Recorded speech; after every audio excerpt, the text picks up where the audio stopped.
सीमा और उसके पति एक गांव में रहते थे। सीमा शहर में पढ़ी लिखी थी, लेकिन शादी गांव में हो गई। उसे खाना बनाने का बहुत शौक था। वो तरह तरह के भोजन बनाकर खिलाती थी। पति खेतों में काम करता था। परिवार में माँ बाप सब सीमा से खुश थे, लेकिन सीमा शहर जाना चाहती थी ताकि वह आगे पढ़ सके और अपने आने वाले बच्चों का भविष्य बना सके।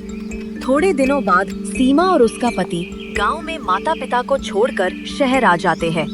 शहर में आकर वे एक नौकरी कर लेता है और एक किराए का घर ले लेते हैं। उनके यहाँ एक बेटी का जन्म होता है। उनका गुजारा ठीक से चल रहा होता है। दिन आराम से गुजर रहे थे। बेटी बड़ी हो गई थी, लेकिन अचानक सीमा के पति की तबीयत खराब हो जाती है और वह धीरे धीरे ज्यादा बीमार होने लगता है। काम पर भी नहीं जा पाता और अंत में सीमा उसे बचा ना सकी। अब घर खर्च के लिए कुछ नहीं था। अब सीमा ने सोचा उसे कुछ काम करना होगा।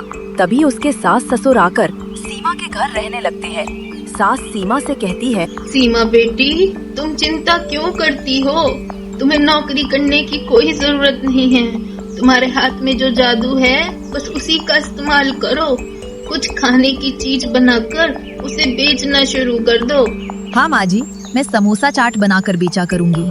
हाँ बेटी, वो तो तुम बहुत लाजवाब बनाती हो।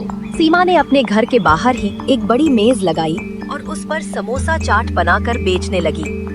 वहाँ धीरे धीरे कुछ ग्राहक आने लगे। दीदी, बहुत खुशबू आ रही है, जल्दी से समोसा खिला दो। अभी लो भैया, अभी बना देती हूँ। ग्राहक खाते हुए बोला, वाह दीदी वाह क्या समोसा चाट बनाई है। ऐसी चाट तो मैंने पहले कभी नहीं खाई। अगले ही दिन वह अपने दोस्तों जो कि उसके साथ इंजीनियरिंग कॉलेज में पढ़ते थे उन्हें लेकर आया। उन सभी को समोसा चाट बहुत ज्यादा पसंद आई। धीरे धीरे सभी छात्र वहां समोसा चाट खाने आने लगे। सीमा का काम बहुत बढ़ गया था। अब उसने एक छात्र के कहने पर इंजीनियरिंग कॉलेज के सामने ठेला लगाना शुरू कर दिया था। अब तो उसके पास बहुत ज्यादा भीड़ लगी रहती थी।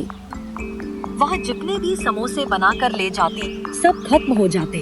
छोले की भी बड़ी डिमांड थी। सीमा को अब फुर्सत बिल्कुल नहीं थी। उसने अपनी बेटी का एडमिशन अच्छे स्कूल में करवा दिया था। सास अपनी पोती का बहुत ध्यान रखती थी और सीमा की हर काम में मदद कराती थी। धीरे धीरे सीमा का समोसा चाट का ठेला मशहूर हो गया। अब उसे बड़े बड़े ऑर्डर भी आने लगे। लोग जन्मदिन इत्यादि के लिए उसे ऑर्डर देते। सीमा खुशी खुशी घर आकर ऑर्डर पूरा करने के लिए खूब मेहनत करती। अब सीमा ने एक हेल्पर भी रख लिया जो हर काम में घर पर उसकी मदद करती। बेटी, तुम थक गई होगी, कुछ देर आराम भी कर लो। माँ, यदि मैं आराम करने लगी तो ऑर्डर कैसे पूरा करूँगी? इस तरह रात दिन मेहनत करके सीमा ने कुछ पैसे जमा कर लिए और उन्हें बैंक में जमा कराती रही। कुछ सालों बाद उसने एक छोटा सा घर खरीद लिया। अब सीमा को एक रेस्टोरेंट का भी ऑफर मिल गया जहां उसे समोसे भेजने होते थे। उसने अपने साथ और हेल्पर लगा लिए क्योंकि उसका काम जो बढ़ गया था। इस तरह सीमा ने अपनी समोसा चाट के जरिए खूब तरक्की करके पूरे घर को खुशियों से भर दिया।